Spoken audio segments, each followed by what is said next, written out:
Yeah. About that. It's showtime. Welcome to the YatCast. This episode is about our Constitution, a living document. First, I would like to give my thanks to all my real-life friends and social media friends who forced me to delve deeper into things to find the underlying cause. They forced me to determine why things are or are not. They forced me to think about things in a way to determine what could be or what cannot be. So, let's get started.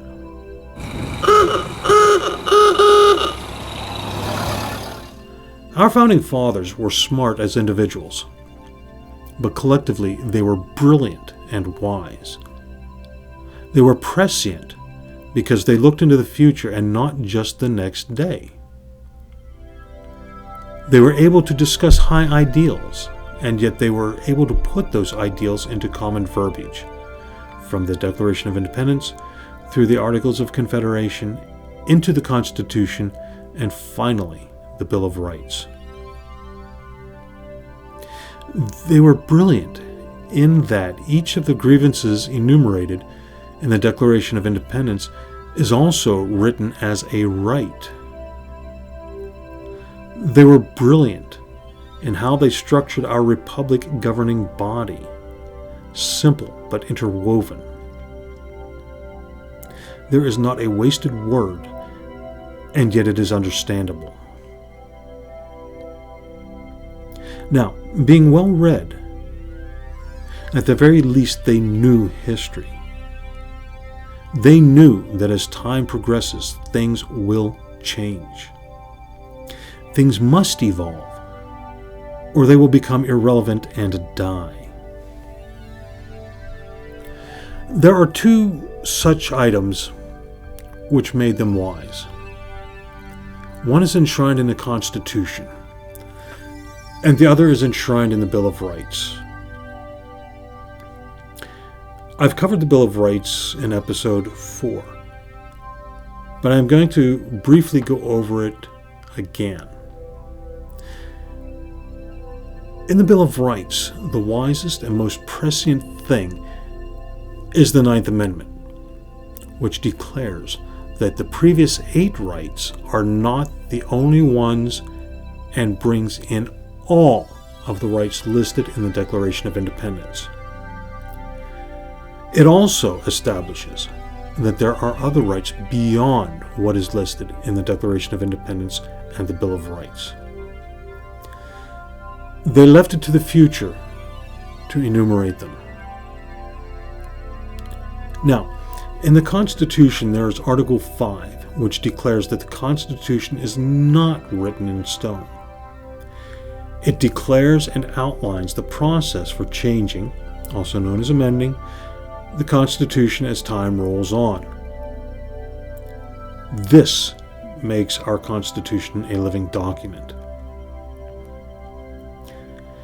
All of the Constitution is designed to be simple to understand. However, it is also designed to resist knee-jerk reactions to current events. It is designed to encourage cooperation while still allowing for the stress that derives from people and states having differing objectives. Article 5 follows in that vein. The simple fact that they wrote an article in the Constitution that is dedicated to being able to amend the Constitution shows that they considered the Constitution a living document. It had to be amendable to survive, because it isn't doctrine, it isn't dogma. Just suggesting an amendment isn't sufficient. An amendment can be started in one of two ways. 2/3 of the House and 2/3 of the Senate propose one, or 2/3 of the states call a convention to propose one. Now, that is just to get things started. If that seems difficult, and quite often it is, the next step makes it a little harder. In either case, it will also require ratification by 3/4 of the states. If you remember a little bit ways back in this episode, I said about the Constitution resisting knee-jerk reactions. This right here is a prime example.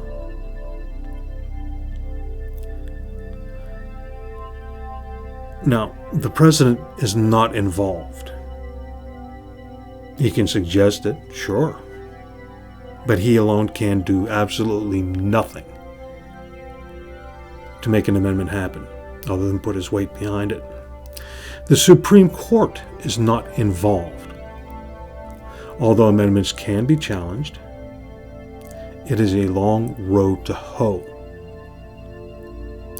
Now, if that wasn't difficult enough, they were wise enough to also enumerate several limitations on amendments. The first is that the amendment cannot violate Article 1, Section 9, Clause 1. This clause was pretty much non-effective after 1808. It became irrelevant with the 13th Amendment, the abolition of slavery.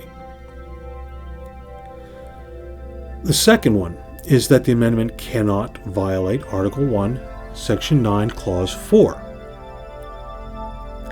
This one involves some taxes and how they are levied. The third is probably the most informed, most intelligent, and wisest portion of the entire article. No amendment can be targeted at a minority of states. No amendment can benefit a minority of states. The amendment must apply to all of the states. This harkens back to our first right. All men are created equal. And I'll be covering that in an upcoming episode. So, thank you for spending some time with me, and I'll see you at the next YatCast. Are you enjoying the YatCast? Be sure to like, share, and subscribe. And consider becoming a patron at patreon.com/YatCast. That's https://www.patreon.com/YatCast.